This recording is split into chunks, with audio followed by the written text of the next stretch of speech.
Assalamualaikum warahmatullahi wabarakatuh. Halo semuanya, perkenalkan saya Pisa Febriani dengan NIM 104061123. Saya dari kelas 1C, Prodi D3 Keperawatan Jurusan Kesehatan, Politeknik Negeri Subang. Nah, tujuan saya kali ini yaitu membuat video remedial mata kuliah ilmu biomedik dasar dan juga OSCE kemarin yang diampu oleh Bapak Ahmad Pindo, Eskep Nurse Mkep. Nah, selanjutnya di sini saya akan menjelaskan bagian-bagian yang ada pada tulang paha atau disebut juga dengan tulang femur serta tulang pada rangka dada atau juga tulang toraks ya, teman-teman. Nah, di sini yang pertama saya akan membahas tentang femur terlebih dahulu ya, teman-teman. Nah, ada bagian-bagian apa aja sih yang ada di femur itu? Nah, sebelum lanjut, apakah kalian tahu apa itu definisi tulang femur? Nah, tulang femur atau juga tulang paha merupakan tulang terbesar, terpanjang, dan juga tulang terkuat yang ada pada tubuh manusia.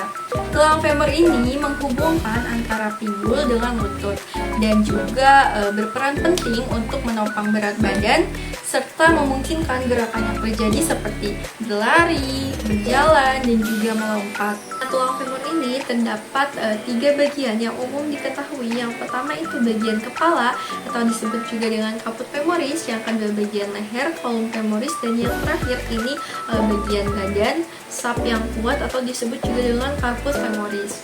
Selanjutnya di sini ada beberapa bagian tulang femur yang lebih spesifik dalam tampilan anterior dan juga posterior. Oke, di sini saya akan menyebutkan bagian-bagian yang ada pada tulang femur dalam tampilan depan atau bagian anterior. Nah, bagian anterior ini terdapat 12 bagian yang bisa saya sebutkan. Yang pertama itu ada caput femoris, yang kedua ada popea capitis femoris, yang ketiga ada column femoris, yang keempat fossa trochanterica, yang kelima trochanter mayor, yang keenam ada linea intertrochanterica, dan yang ketujuh ada trochanter minor, yang kedelapan ada corpus femoris, yang kesembilan ada tuberculum adductorium. Selanjutnya ada yang ke-10 itu epicondylus lateralis dan juga yang ke-11 epicondylus medialis, dan yang terakhir itu ada vercus patularis. Nah, selanjutnya tulang femur bagian belakang atau bagian posterior terdapat 21 bagian yang bisa saya sebutkan. Yang pertama itu ada caput femoris, yang kedua popea capitis femoris, yang ketiga itu ada column femoris, yang keempat trochanter mayor, yang kelima tuberculum quadratum, yang keenam ada crista intertrochanterica, yang ketujuh itu ada trochanter minor, yang kedelapan ada trochanter tertius, yang ke-9 ada linea pectinea. Selanjutnya yang ke-10 itu ada tuberosita glutea. Selanjutnya yang ke-11 itu ada labium lateralis, dan yang ke-12 ada labium medialis. Nah, kedua labium ini termasuk ke dalam linea aspera. Nah, selanjutnya yang ke-13 ada linea supracondylaris lateralis, dan yang ke-14 ada linea supracondylaris medialis. Dan selanjutnya ada yang ke-15 itu fascies poplitea, yang ke-16 epicondylaris medial, yang ke-17 tuberculum adductorium, yang ke-18 condylus lateralis, dan yang ke-19-nya itu condylus medialis.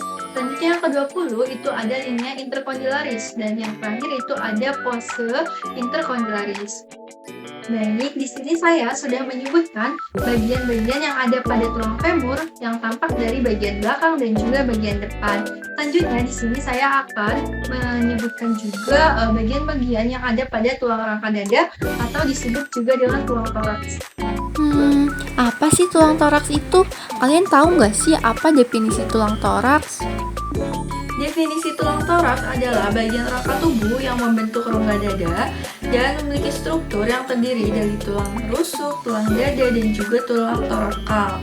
Nah, tulang toraks ini berfungsi sebagai melindungi bagian organ vital seperti jantung dan juga paru-paru serta mendukung pernapasan dengan membantu ekspansi dan kontraksi rongga dada pada saat kita bernafas.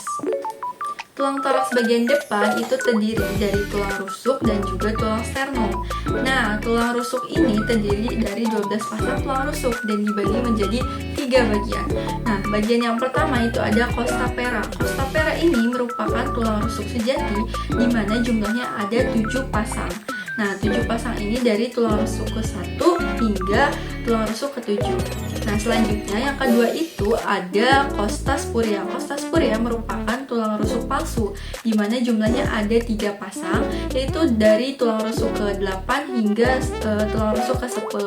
Nah, yang terakhir itu ada costa fluctuantes. Costa fluctuantes ini merupakan tulang rusuk melayang, yang jumlahnya ada 2 pasang, yaitu dari tulang rusuk ke-11 sampai tulang rusuk ke-12. Selanjutnya ada bagian sternum. Sternum ini terbagi menjadi 3 bagian. Nah, bagian yang pertama itu ada manubrium, dan yang kedua itu ada corpus temi, dan yang terakhir itu ujung pedang atau disebut juga processus hypoideus. Lalu pada tulang bagian belakang itu terdiri dari cervical yang jumlahnya 7 pasang, dan juga torakal 12 pasang, lumbal yang jumlahnya 5, dan juga sacrum 5, dan yang terakhir itu ada tulang ekor atau tulang koksik yang jumlahnya ada 4 pasang.